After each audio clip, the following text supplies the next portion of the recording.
All right, part 3. Let's get it started.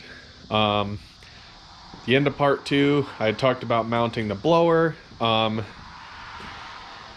it on there. I haven't bolted it down yet because I put it on here to see where it was going to be at, like how it was going to look and everything. Then I'm kind of looking at it, and a lot of the stuff around it looks dirty. So I'm going to pull it off for just a minute so I can kind of clean. So if you look around here, like down there, especially if you look down there, I mean, that's not going to really come out, but just like stuff like around there. So I'm going to pull this off for just a minute so I can clean that. It's going to go back on. We're going to throw some bolts in and get this thing on. All right, let's do it. All right, it's a new day. Kind of had to take a step away from this whole thing for just a little bit. I was working on it last night at like 1 o'clock in the morning. So I'll show you what's going on. We've got it on. Everything is torqued down. So the blower itself is torqued down. The lid is torqued down. With the rest of the motor. So I have to move this because the power steering reservoir used to be like right up here. But now we have to move it like somewhere over here. So I got hose to extend those. We did plug in the map sensor. So that plugs in back in the old plug and then it adapts to the new plug. So the map sensor is good. We are going to have to move down the coil brackets just a little bit. I'm going to wait on that because it's not pertinent right now. We do have spark plugs that we need to change out. Yes, I know my headers are rusty. I'm changing those out this upcoming winter. Just trying to get this done so I can get it tuned. I have a belt, but it like maxes out the tensioner, so I don't know if I'm gonna keep this one or get the one that's just like an inch longer. I'm trying to see about that. Right now I am trying to get the heat exchanger pump. I was gonna put it like here, so like here or something. I'm trying to figure it out because I gotta go from here then to the heat exchanger. So I don't know. I'm gonna figure it out though because I think I'm gonna have the line come down from there if I can. Yeah, I'll figure something out. All right, we're back again and I'll show you. Here's the heat exchanger lines. I went with these green ones. I thought they looked cool and it was a little bit different than just like the red and blue ones that people do. So got the feed line, goes down there. I took out the washer pump so that I could run this line. So it goes into the pump and then out into the heat exchanger. Gonna get some clamps today for that. Out of the heat exchanger, back up, and it just goes through that frame rail and back up there. So got that done. This, I'm still waiting on a gasket for this, so I just wanted to get it on, see what it looked like, see how much room I have and what I need to do for that. So that'll be coming off in a second. And then here in the back, this does look a little janky, but I got the line up there, everything's all tight. I had to run it here.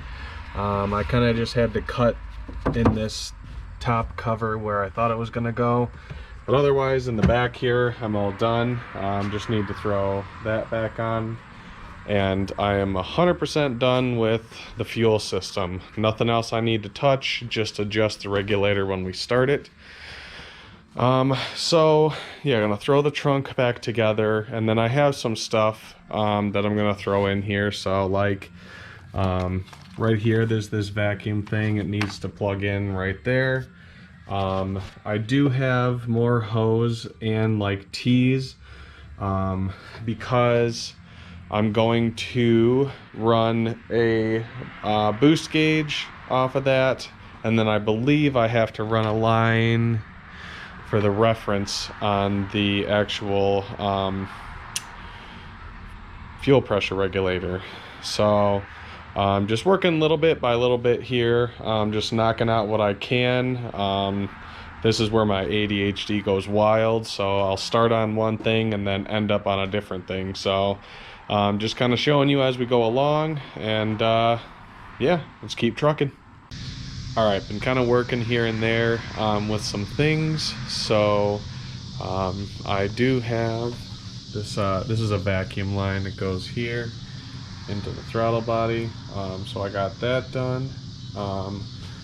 Also, there's like a line here where you can run like boost pressure, and then like I have the regulator with it's like a boost reference, so if you want you can set like a certain pressure where it like goes up and stuff, basically. So yeah, and then I also ran this one. I had to get more tubing for that. It's just a vacuum line that goes to the firewall. I just put this up here for now. I'm not going to do the injectors right this second. Probably another day when I come back. It'll be on this video right after this, but I'm just saying for right now, I just put the rail on. I've been told that you need to drop these brackets, but I'm not seeing an issue. So we'll see. Once I get the injectors in, I'll know better, but we're just kind of trucking along. I did make a mount for this. Let me see if I can find it. So it's like attached. So it's actually the OE bracket, but I cut that like engine hoist half off. So I'm gonna do something with it here. I just need to see how much more I need to bend it. But I'm gonna do something with it. So that's gonna be coming up. I'm gonna have the hose for that. I do have the belt. I think I mentioned that already. And I was looking it up, and I guess it is the correct one. So I'll throw it on, and then I still need to do the plugs, and then wire all the crap. Most of that's gonna happen at this video.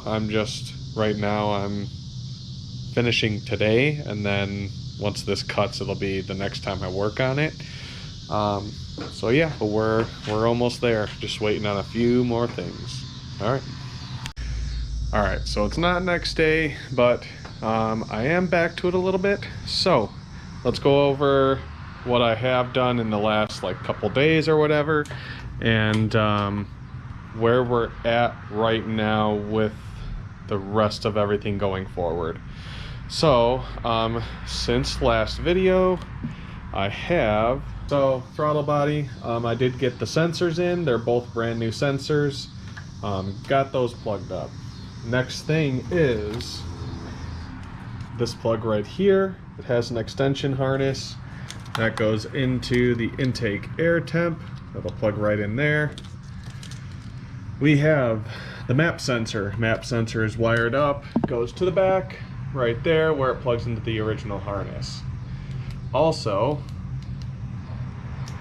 I picked up the remaining 2 fuel quick disconnects that I was waiting on. So I got one there, ran the line. I got another here. It's not plugged in because this video we're gonna go ahead and start putting the injectors in. But every time on Amazon that I would order the 3/8 disconnect, they kept sending me the 5/16, and they don't fit. The 5/16 won't fit on a 3/8 line. So got tired of it, went to this place. It's called Winner's Circle in Joliet, and it is like a candy store for car guys, but they had the fittings, so you know they saved the day on these because I was getting real tired of getting the wrong fittings. The only thing sucks is that the plastic clip is green while the others are blue, but they're good fittings. They're Frigolas, so no hesitation in using these. But we did get the new plugs in, so the TR7iXs, those are in. Did break 2 of the spark plug wires. I don't know what it is with me and spark plug wires, but we just do not agree. They always end up breaking or bending or something, and I have to replace them so often. Plugs are in. I have the coil packs off right now because, like I said, we're gonna put the injectors in, put the clips on, see where the spacing is, because to me it looks like there's enough room, but I want to get the injectors in, get the clips on, and then see where we're at, and then go from there. Let's see, what else do I need to do? I do need to wire in the heat exchanger pump. Gonna do that in this video. Also gonna hook up, I showed a little bit ago, I have a T here. I'm gonna run that line back to the wall. I'm gonna put the boost pressure sensor maybe on like that little last hole, and then I'll also run a T from there to the fuel pressure regulator, because I don't know if you can see. Right there, there's a hole, and that's where the reference line is gonna go. So I'll run a line to that.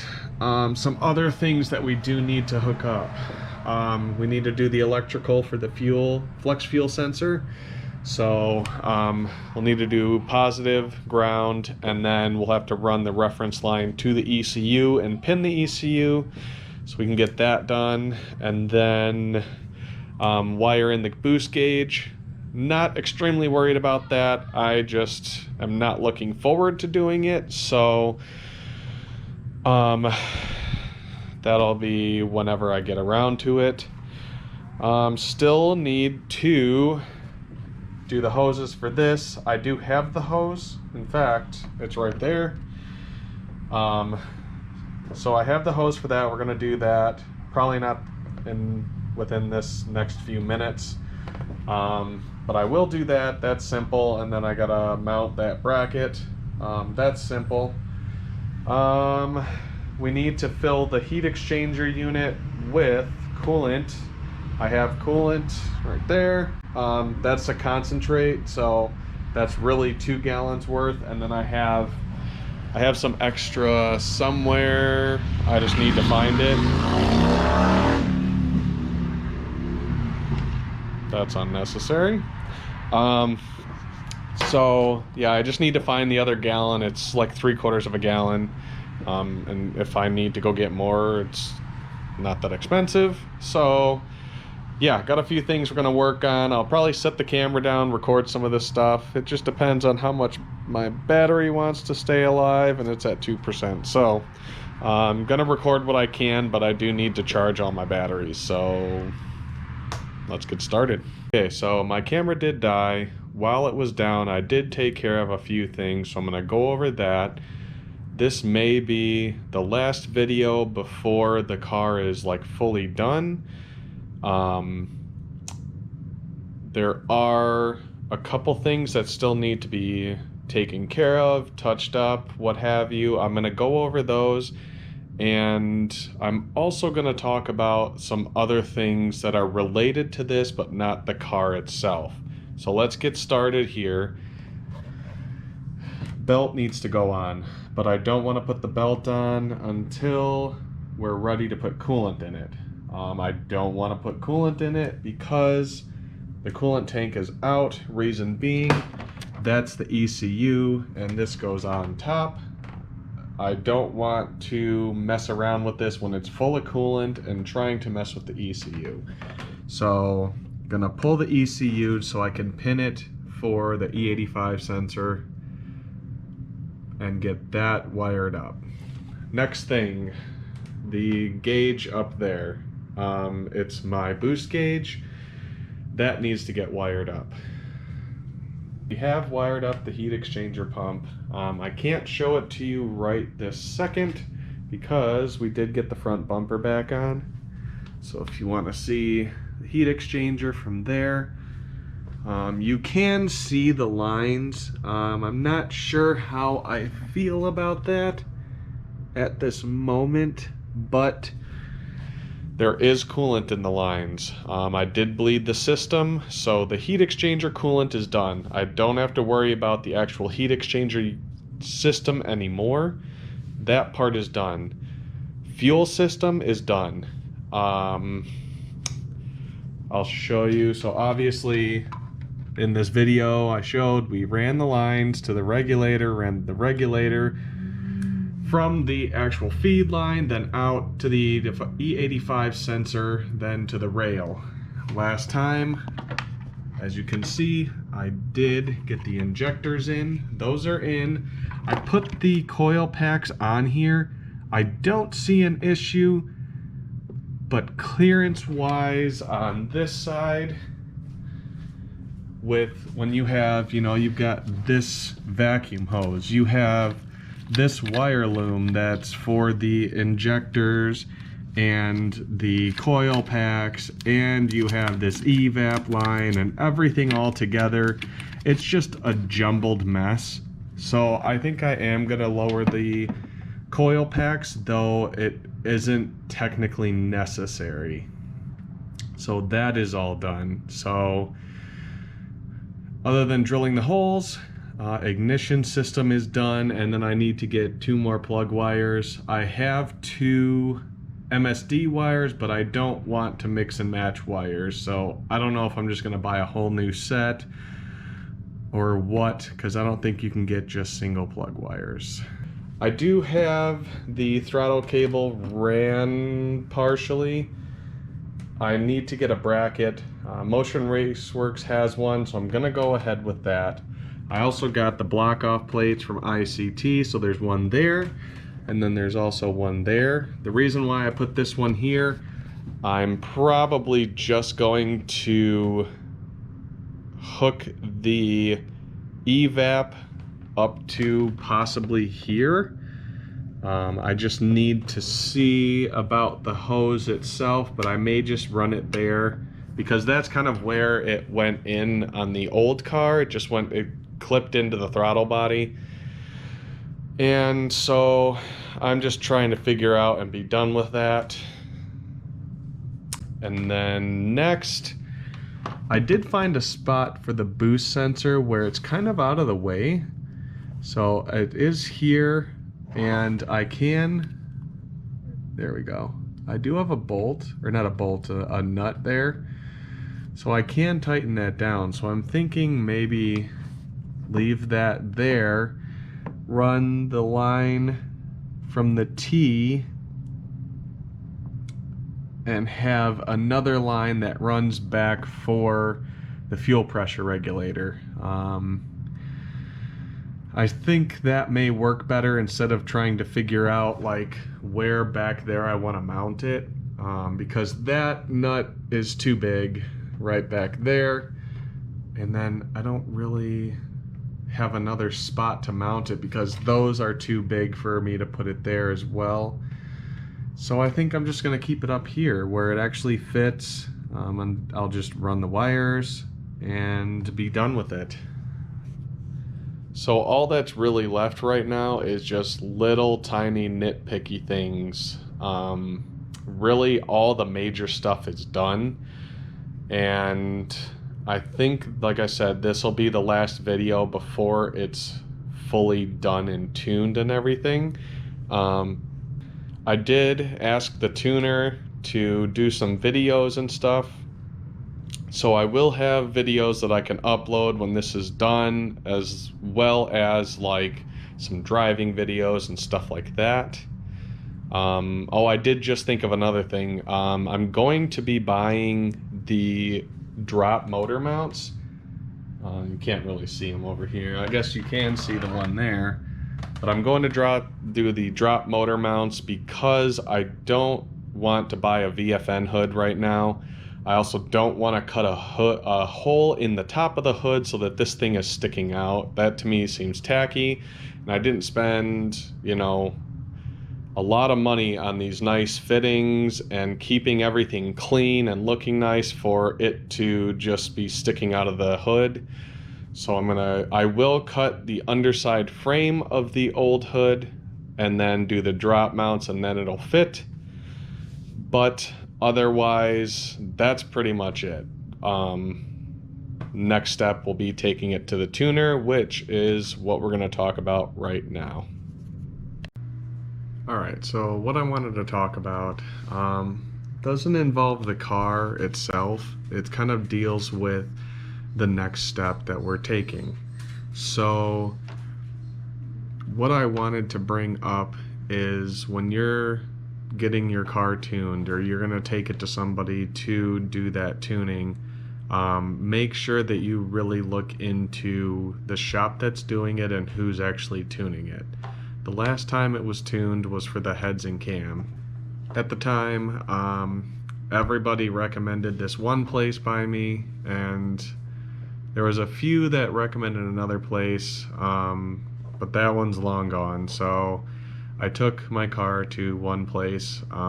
It's called Speed Inc. in Schaumburg, Illinois. And when I first made the appointment and dropped it off, everything was cool and fine and, you know, like, not an issue.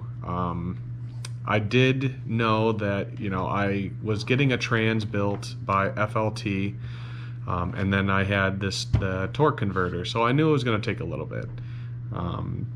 Couple days go by, I finally get the word that my car is ready, so set up a day where I can go pick it up. Go pick it up, happy with it, you know, not an issue. A few days go by and I'm finally, you know, getting to drive the car, and I noticed that, like, the idle is very high on the car. So like when I would come to a stop, it was like my idle would be at like 1,000 RPMs until I actually stopped, and then it would drop down to like 700, 600. So it seemed like, you know, it was just revving itself to the moon when I'm trying to come to a stop. So I wasn't a fan of that. I also, about 100 miles in to driving it, which there is a video about this that I have, the trans broke basically. And in 100 miles, there's no reason. I mean, I hadn't really even beaten on the car. The time it broke was the first time I was actually going pretty hard on it. And even then, it was a rolling mash the gas sort of thing. So it wasn't like I'm sitting there, you know, brake torquing it and trying to launch it and stuff like that. I was scared to actually get on the car already. So I called them, and their attitude was like, well, it's not our issue. It's like, well, no, but I also just had the car done 1,000 miles or 100 miles ago, and this shouldn't have already been broken. So kind of going back and forth, they finally are like, okay, drop it off, and, you know, we'll take care of it. We'll send it back to FLT and we'll have one sent here. Okay, fine. Went and did that, and it was kind of like I didn't really feel like at home at that point. I felt like they were just kind of doing it to be done with me.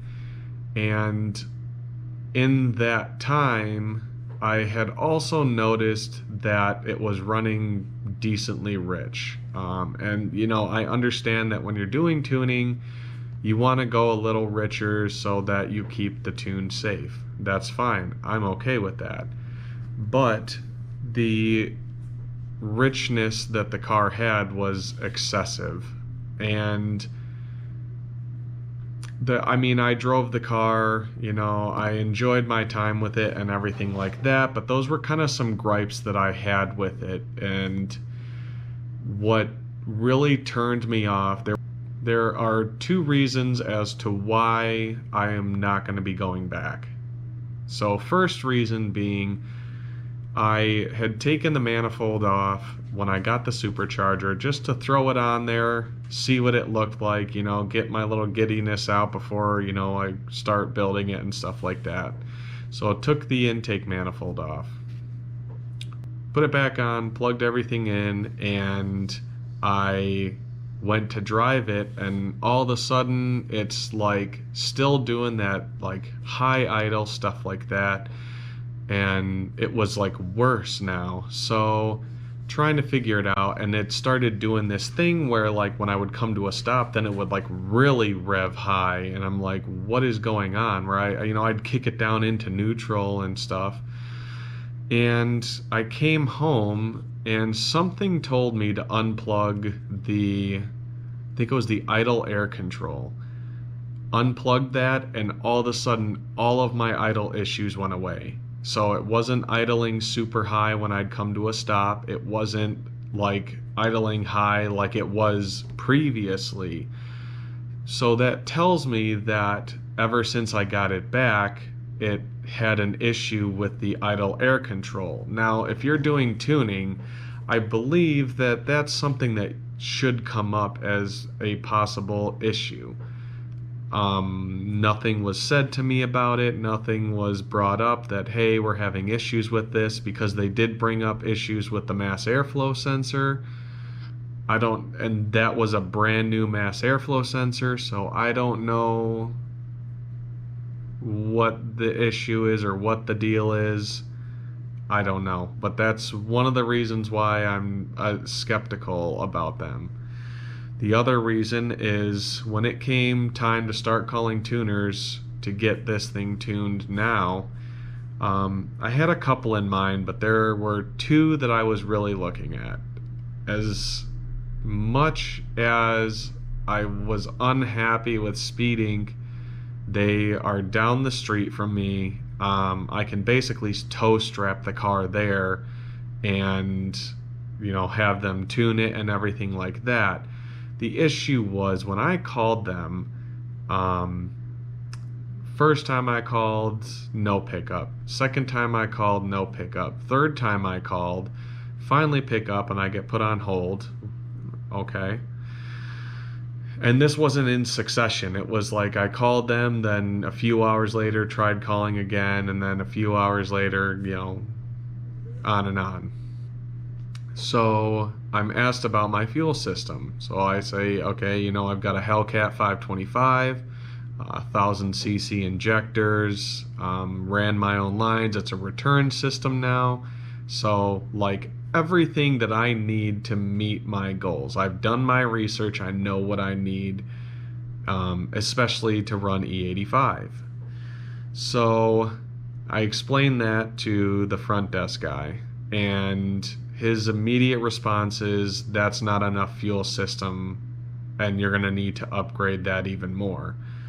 So, I'm not trying to make 1,000 horsepower with this car. I have a goal number. This setup is going to be more than enough for what I need to hit that. So, I kind of explained that to him, and then then he changes his mind. Okay, maybe the 525 is enough. I know that. So then he asked me what injectors I have. I tell him they're 1000cc FIC injectors. And then he responds with, yeah, we don't tune with those. Well, I spent $800 on those injectors. I'm not going to spend another $800 on injectors from them because they decide they don't want to use FICs. So at that point, to me, I'm like, okay, well then there's no point in us talking any further because, you're not going to tune the car. I'm not spending another $800 on top of the $600 or $800 it's going to cost to tune the vehicle. So at that point, I'm like, you know what? I'm finding somebody else. And then they also didn't know anything about what I needed to run flex fuel on my car, because it's a little more complicated than most other cars. They're already pinned. They're already programmed for it. Mine is not. So called a different place. This place is called Koza Performance, and they've been recommended and recommended, and they have high, ratings and stuff like that. But I also know that because of that, they're extremely busy and backed up very far. But I would rather wait and get quality tuning, so that's what I'm going to do. I'm waiting for them. My dyno drop-off day is October 5th. They said usually they need like 2 or 3 days with the car to get all the bugs out, get everything tuned out and everything like that. Fine, not an issue. Take as much time with the car as you need. When I brought up my fuel system, the guy was like, yeah, for your power number, that's perfect. You may even have a little more extra room if you wanted to throw some meth on it or an ice tank, something like that. Cool. Then I explained to him about my ECU, that it needs, a flex fuel overlay. It's in the archives, it's super simple. The guy's, yeah, not a problem. We've done that before. We know what's going on. Like, perfect. Okay, another step. We're good. So I asked him about the FIC injectors. I asked him, are there things that you guys don't use or you are kind of outlawed in your shop or anything? No, as long as everything's running good, we can work with just about anything. Perfect. So, yeah, long story short, well, not really short, but long story short, I'm going with Koza Performance. I think it's going to be a better deal overall, a better experience. I believe my car is going to be in better hands. The actual front desk guy could answer my questions, where with speeding, he kept telling me to talk to the tuner. You're the customer service representative. It's kind of your job to go and ask that, but never mind that. So, yeah, that's going to be basically it for this video. I don't really have anything else to add. The reason why I'm not going to have a first start video as part of this is because the injectors are so big and I'm swapping from a small injector. I'm swapping from 42 pounders to 100 pounders. Because it's tuned for the 42 pound injectors and it's rich on top of that, I don't want to wash out my cylinders, foul out my plugs. I would rather wait, do it right, not mess up my car, and enjoy it when it's done. So that's where we're at. Obviously with the dyno day being some time away, I don't know if I'm going to record any more videos between now and then. If I do, you'll see them pop up. I just don't think I have any content up until then. There are some little things I'm working on. I want to bleed the brakes again because they had never been bled before to my knowledge. So I want to go through, bleed them again. There's some adjustments on the CTSV calipers I'm going to make. There are just some maintenance I want to do, cleaning some stuff up underneath because my oil pan got cracked when I did my timing chain because of the front cover not being aligned, which I had no idea. So just going to clean a little bit of that up. The chrome wheels in the back, I have some Plastidip to kind of match the front wheels. So I want to do that, see how it turns out. If I like it, cool. If I don't, I can peel it right off. But other than that, we're pretty much done and ready to go. So hopefully I see you guys again soon. If not, stick around. It'll be worth the wait. All right. See you guys.